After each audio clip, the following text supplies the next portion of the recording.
అంటే ఈయనకు పెద్ద పదవి ఇస్తాడంట. నీకున్న ప్రతిపక్ష హోదా ఊడగొట్టకపోతే నా పేరు మార్చుకుంటా బిడ్డ కేసీఆర్. 2023లో నిన్ను ఓడగొట్టిన, 2024లో నీకు గుండు సున్నా ఇచ్చిన, సర్పంచ్ ఎలక్షన్లో పాతరేసిన, మున్సిపల్ ఎన్నికల్లో ఉప్పు పాతరేసిన, జూబ్లీ హిల్స్ కంటోన్మెంట్లో నీకు గోరి కట్టిన, వచ్చేసారి ఆ గోరి మీద మా కాంగ్రెస్ పార్టీ కార్యకర్తలు జెండా ఎగరేస్తారు. ఇదే నా సవాల్, ఇదే నా సవాల్, ఇదే నా సవాల్ కాంగ్రెస్ పార్టీ కార్యకర్తల తరఫున.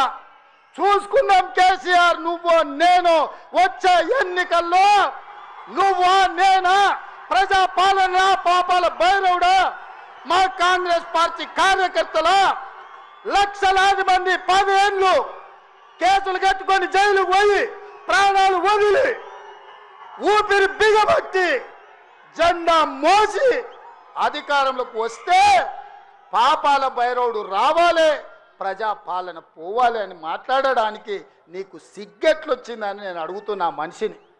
అందుకే మిత్రులారా, ఇవాళ నుంచి నా మాటగా తీసుకోండి. ఎన్నికలు ఎన్నడొచ్చినా ఎప్పుడొచ్చినా ఒక్క మాట రాసి పెట్టుకోండి. చరిత్రలో కేసీఆర్ గారు జగిత్యాలలో నిన్ను పాతరేసి 100 మీటర్ల లోతు గోతి తీసి పాతి పెట్టే కార్యక్రమం మా కాంగ్రెస్ పార్టీ జగిత్యాల కార్యకర్తలు తీసుకుంటారు. ఈ తెలంగాణ రాష్ట్రంలో